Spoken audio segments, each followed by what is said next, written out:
J'ai 21 ans dans les années 80 et je crée mes premières entreprises dans le secteur des radios FM. 10 ans plus tard, je décide de partir vivre à l'autre bout du monde, au Pérou, pour découvrir une autre culture, entreprendre dans un secteur qui m'est inconnu et surtout permettre à mes enfants d'avoir un autre regard sur le monde. Bref, j'avais l'envie de renaître. Et suite à un événement qui touche à la sécurité de ma famille, justement, retour en France pour la protéger. Et je m'éloigne donc de mes employés à 10 000 km entre aller et retour pour finalement perdre pratiquement mon entreprise.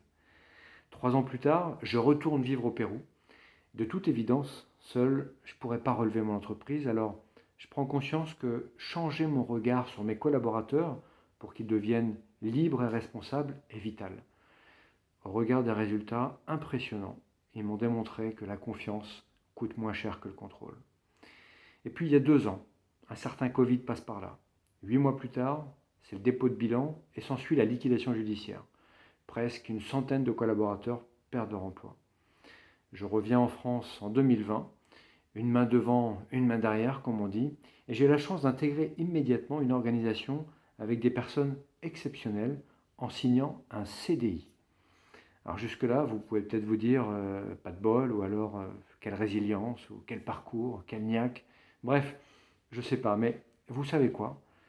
Après avoir vécu tant de réussites et tant de difficultés, après 36 ans d'entrepreneuriat, je redeviens employé sans m'exposer à autant de risques ou d'incertitudes.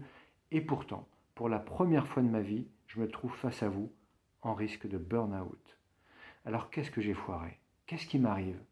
Je vous invite à passer ensemble une belle soirée et je vous partagerai ce que je crois savoir, ce que je ne sais pas encore et les premiers enseignements que j'en tire.